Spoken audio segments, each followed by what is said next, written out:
ایک خاتون جب بھی اپنے شوہر کو پسند کا کھانا لاتی تو شوہر کہتا اچھا ہے لیکن میری ماں اس سے بہتر پکاتی ہے۔ بیوی شوہر کو مسکرا کر دیکھتی اور چلی جاتی، اور جب بھی بیوی اچھا پرفیوم لگاتی وہ اس سے کہتا کمال ہے، میری ماں کی خوشبو کی طرح ہے۔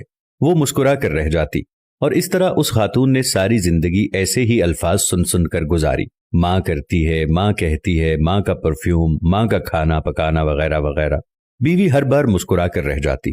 اس عورت کی ایک بہت خوبصورت عادت تھی کہ جب بھی اس کا شوہر کام سے گھر آتا تو بیوی ہمیشہ چہرے پر مسکراہٹ سے شوہر کا استقبال کرتی، کیونکہ وہ عورت جانتی تھی کہ بیوی کا ایک میٹھا بول شوہر کی دن بھر کی تھکان اتار دیتا ہے۔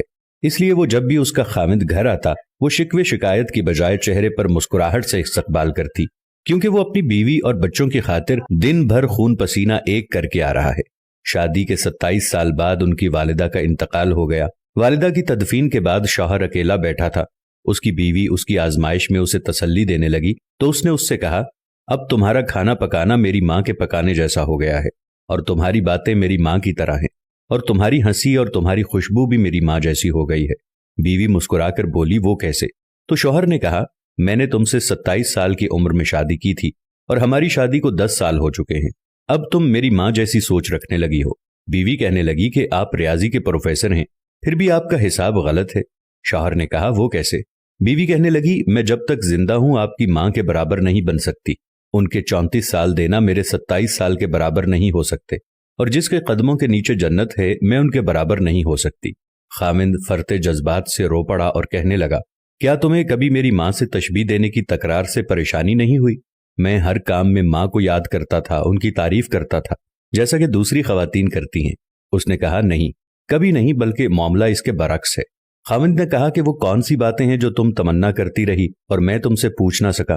بیوی نے کہا کہ جب بھی آپ اپنی ماں کی بات کرتے اور میرا موازنہ ان سے کرتے تھے، میں کہتی تھی، اے اللہ، میرے بیٹے کے دل میں میری محبت ویسے ہی ڈال دے جس طرح تو نے اس کی دادی کی محبت اس کے باپ کے دل میں ڈالی ہے، کیونکہ آپ کی اپنی والدہ سے محبت تمام حدوں سے بڑھ کر ہے، اور میں بھی یہی چاہتی ہوں کہ میرا بیٹا بھی مجھ سے ویسی ہی محبت کرے جیسی آپ اپنی والدہ سے کرتے ہیں۔ اور میرے سرتاج، مجھے آپ پر فخر ہوتا تھا کیونکہ آپ کا بیٹا آپ پر ہی جائے گا۔ اللہ ہمیں والدین کی رضا حاصل کرنے والوں میں شامل فرمائے۔ اگر آج کی بہو یہ بات سمجھ لے، یہ گر سیکھ لے تو بڑھاپے میں پرسکون رہے گی۔ آج کسی کے بیٹے پر قبضہ جمانے کی کوشش کل اپنے بیٹے کو ہاتھوں سے نکال دے گی، کیونکہ یہ دنیا مکافات عمل کا نام ہے۔ آج کسی کی راہ میں تم پتھر رکھو گے تو آنے والا وقت تمہاری راہ میں پہاڑ بن جائے گا۔ مائیں راتوں کو جاگ کر بچوں کے لیے اپنا آرام سب کچھ قربان کر دیتی ہیں، اور باپ اپنے بیٹے اور اس کی ماں کے اخراجات پورے کرنے کے لیے دن بھر محنت و مزدوری کرتا ہے۔ اگر اللہ تعالیٰ نے والدین کے دل میں ان کی اولاد کے لیے بے پناہ محبت اور ایثار کا جذبہ نہ رکھا ہوتا تو یقیناً بچے کی صحیح معنوں میں پرورش اور تربیت نہ ہو پاتی۔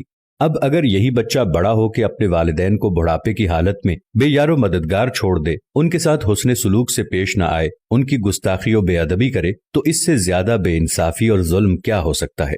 اللہ تعالی ہم سب پر رحم فرمائیں اور آپ سب پر خصوصی کرم فرمائیں۔ جن کے والدین زندہ ہیں ان کو اللہ لمبی عمر عطا فرمائے۔ امید کرتے ہیں آپ کو ہماری آج کی ویڈیو بھی ضرور پسند آئی ہوگی۔ ویڈیو کے بارے میں اپنی رائے کا اظہار ضرور کریں۔ جزاک اللہ۔